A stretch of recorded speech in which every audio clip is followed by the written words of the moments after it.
হরে কৃষ্ণ, সুপ্রভাত। সবাই কেমন আছো? তো প্রতিদিনকার মতো দেখো আরেকটা ভিডিও নিয়ে চলে এসেছি।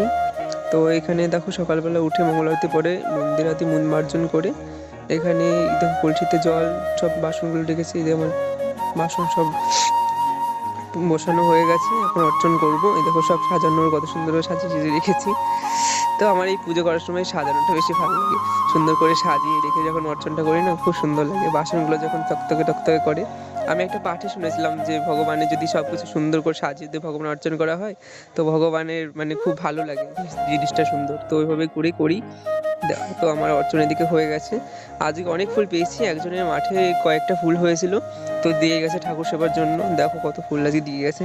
তো সবার চরণে পুষ্প দিয়ে অর্চনা দিয়ে হয়ে গেছে আমার এখন। তো দর্শন করে নাও। এদিকে দেখো গোপালদের সুন্দর করে মুছি, ওদেরকে ফুল তুলসী দিয়ে দিয়েছি। এটা আমার একটা বড় মার গোপাল, আর এটা হলো আমার গোপাল। তো দর্শন করো নৃসিংহদেবকে, তোমাদের সব বাধা বিপত্তি কেটে যাবে। আর এখানে দেখো জগন্নাথ বলরাম সুভদ্রা রয়েছে, কত সুন্দরভাবে। দেখো আমার খুব ভালো লাগে, আমার সারাদিন খালি এতে দেখতে দেখতেই কেটে যায়। মানে যত দেখি না তত মনে হয় কি আরো দেখি, আরো দেখি, আরো দেখি। মানে চোখটা মনে আমার সবসময় মনে মনে হয় কি এদের দেখেই যায়। এই দেখো আমার গিরিধারী, কত সুন্দর না বলো? আজকে না দুটো গাছে দুটো সাদা ফুল ফুটেছিল। শীতকালে তো ফোটে না খুব একটা ফুল। তো আজকে দেখি গেছে গাছে ফুল তুলতে, তো দুটো ফুটে রয়েছে। যাকে ভাবলাম যে ঠাকুরের চরণে দেওয়া যাবে, নিয়ে এসে দুই সাইডে দুটো দিয়ে দিয়েছি। এই দেখো শ্রীমতীকে দর্শন করো। আর এখানে দেখো আমার রাধা রাসবিহারী জিউ, কত সুন্দর না বলো? আর এই যে এখানে আমার শালগ্রাম, এনাকে আমি আলাদা হিসাবে গৌর হিসাবে দেখি, তার জন্য এনাকেই কৃষ্ণের পাশে রেখে দিয়েছি আলাদাভাবে। তো সবাইকে একবার দেখে নাও। তো রান্না করার জন্য আমি দোকানে যাচ্ছি, এখানে সবজি নিয়ে আসতে, দেখি কি কি সবজি আছে। তো চলো দোকানে যে দেখা হচ্ছে। তো এই দেখো দোকানে চলে এসেছি। এখানে আজকে বেশি কিছু রান্না করবো না, আজকে একটা রান্না আছে, তো সেখানে যাওয়ার আছে, তো তাড়াহুড়ো আছে। তো আমি ওখানে কিছুটা বেগুন নিয়েছি, বেগুনগুলো সিদ্ধ দেবো দোকানদার কাছ থেকে।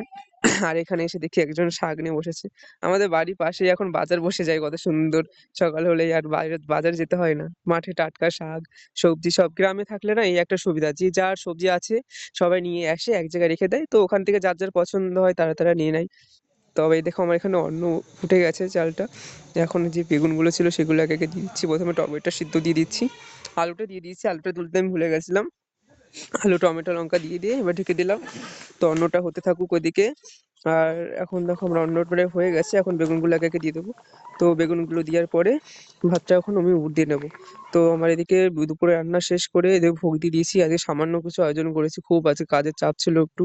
তো দেখো এখানে আমার একটা ভাই পাঁপড় দিয়ে আর শাক দিয়ে খাচ্ছে। আপনারা যদি কেউ এরকম ভাবে খেয়ে থাকো তো কমেন্ট করে জানিও কার কার পছন্দ। তো যে রান্না করতে যাবো বলেছিলাম, তো বেরিয়ে গেছি তার উদ্দেশ্যে। এই দেখো অটো উঠে গেছি, আবার এখন চলে যাবো আমার গন্তব্যস্থল। অনেক লোকের রান্না, তো ওই জন্য সকাল সকাল চলে যাচ্ছি। আমি আর আমার 4টে গুরু ভাই গেছিলাম।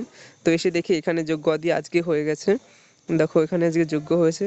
তো আমরা আসতে দেরি হয়ে গেছিলো বলে সব শেষ হয়ে গেছে। তো রাতেবেলা সবজি আমরা এখানে বানাতে বসে পড়েছি সবাই একসঙ্গে মিলে। এখানে আলু বানাচ্ছে আর আমি এদিকে ফুলকপি বানাচ্ছি। তো চলো কাজের মধ্যে বেশি কথা বলবো না, পরে কথা হচ্ছে আবার। তো আমার এখানে সবজি বানানো সব হয়ে গেছে। দেখো আমগুলোতে একটু হলুদ মাখিয়ে রাখছি, নাহলে আমগুলো পুরো কালো হয়ে যাবে। এখানে লাল শাক আছে, উচ্ছে, সিম, পটল, তারপরে আলু, বিনস, গাজর সব বানিয়ে রেখেছি সুন্দর করে। কালকে এগুলো রান্না হবে। তো সবাই ভালো থেকো, টাটা।